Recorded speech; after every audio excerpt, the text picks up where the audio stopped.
Bismillahirrahmanirrahim. Assalamualaikum warahmatullahi wabarakatuh. Perkenalkan, nama saya Irma Irianti dengan NIM 3402180245 dari kelas Manajemen Karyawan B. Di sini saya akan memaparkan materi tentang standar operasional prosedur atau SOP dengan mata kuliah Sistem Informasi Manajemen. Pengertian standar operasional prosedur atau SOP adalah salah satu dokumen yang berkaitan dengan prosedur yang dilakukan secara kronologis untuk menyelesaikan pemasaran yang bertujuan untuk mendapatkan pekerjaan yang paling efektif dari para pekerja dengan biaya serendah mungkin. Menurut M. Budihorjo, standar operasional prosedur atau SOP adalah fase dari proses kerja atau proses kerja tertentu yang secara rutin, permainan dan tidak dapat diubah tersendiri dalam dokumen tertulis. Sedangkan menurut Salendra, standar operasional prosedur atau SOP adalah panduan kerja yang berguna untuk memastikan bahwa kegiatan operasional suatu organisasi atau perusahaan bekerja dengan baik dan lancar.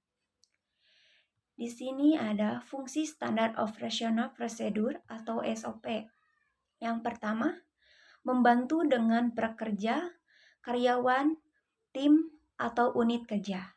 Yang kedua, sebagai dasar hukum yang kuat untuk penyimpanan. Yang ketiga, berikan pengaturan tentang hambatan yang dialami dan akan dialami karyawan. Yang keempat, dapat memberikan instruksi kepada karyawan untuk menjadi distribusi di tempat kerja. Yang kelima, sebagai pedoman saat melakukan prakerja atau tugasnya. Tujuan standar operasional prosedur atau SOP.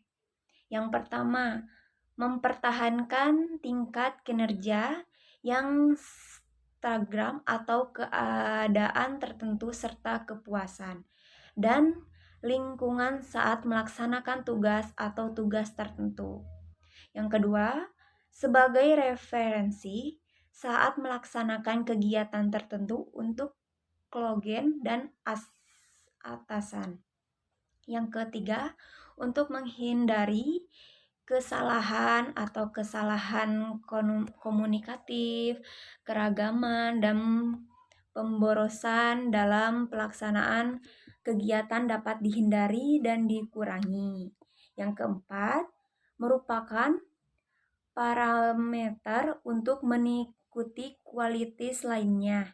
Yang kelima, menjadi lebih banyak jaminan untuk menggunakan energi dan sumber daya yang efisien dan efektif. Yang keenam, untuk melanjutkan alur kerja, wewenang dan tanggung jawab pekerja terakhir. Jadi kalau misalnya pekerja itu harus punya tanggung jawab. Yang ketujuh, sebagai dokumen yang mengklasifikasi dan mengevaluasi progres kerja ketika terjadi kesalahan atau dugaan terjadi kesalahan administrasi dan kesalahan administrasi lainnya, sehingga berfungsi sebagai lindung rumah sakit dan karyawan. Yang kedelapan, digunakan sebagai dokumen dalam pelatihan.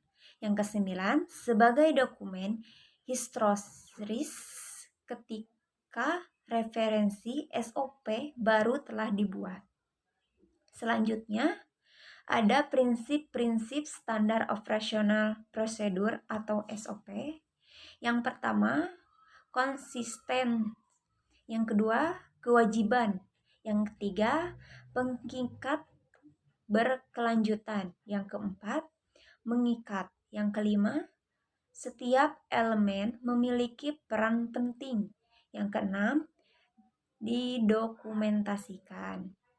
Selanjutnya, jenis-jenis standar operasional prosedur SOP. Yang pertama, jenis SOP berdasarkan pada jenis kegiatan. Yaitu ada SOP teknik adalah salah satu proses study yang menggambarkan dengan sangat rinci kegiatan, perangkat, atau operasional dengan para atau posisi.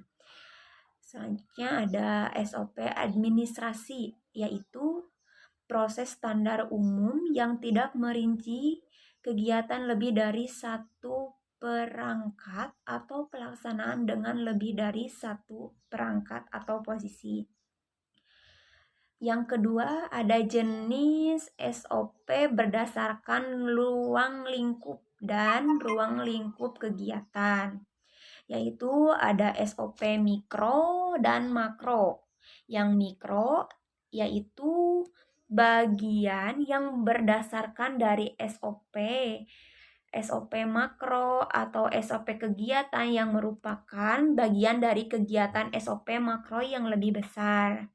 Terus ada SOP makro yaitu berisi beberapa SOP mikro yang menceritakan bagian dari kegiatan, atau SOP makro adalah instansi dari beberapa SOP mikro yang memberikan serangkai bagian dari SOP.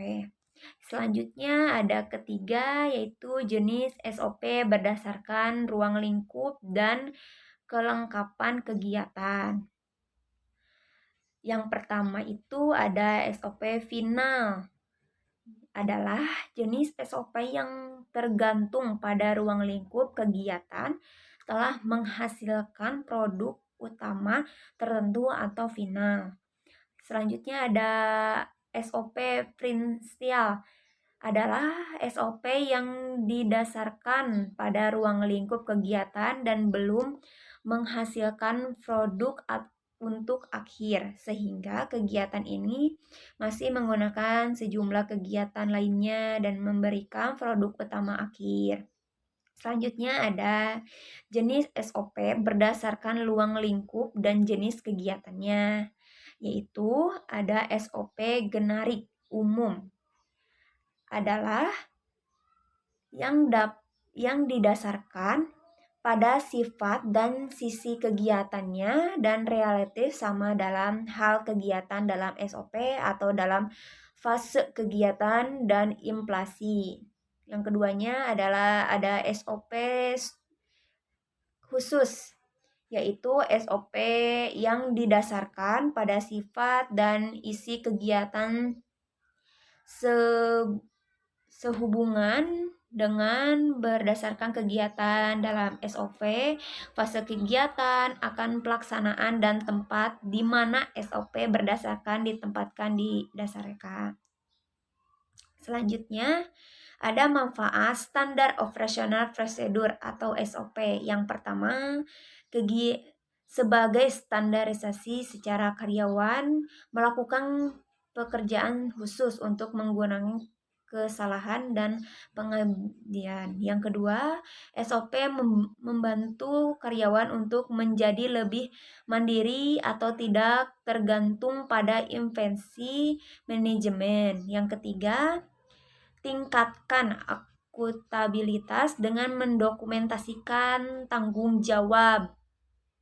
Yang keempat, membuat ukuran kinerja standar dan disertai karyawan cara untuk meningkatkan kinerja dan meliputi upaya.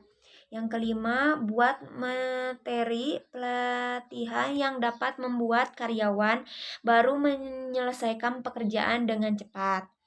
Yang keenam, menunjukkan kinerja bahwa organisasi tersebut efisien dan dikelola dengan baik. Yang ketujuh, memberikan pendukung untuk setiap karyawan di unit layanan saat melaksanakan pekerjaan layanan harian. Yang kedelapan, hindari implementasi tugas penyelesaian lainnya yang tumpang tindih. Yang kesembilan, membantu menemukan kesalahan prosedur yang memberikan layanan. Pastikan bahwa proses lainnya berlanjut dalam situasi yang berbeda. Selanjutnya ada arti dan lambang FloatCat dalam membuat standar operational procedure atau SOP. Nah, ini ada bagan-bagannya. Bisa dilihat satu persatu ini untuk kelanjutan untuk membuat bagan. Nah, ini ada contohnya. Ada judul, ada dokumen level, terus ada rincian-rinciannya gitu. Terus ini saya membuat contoh standar operational procedure atau SOP di restoran dengan melaksanakan makan di tempat. Yang pertama ya atau paling awal yaitu pembeli memilih pesanan.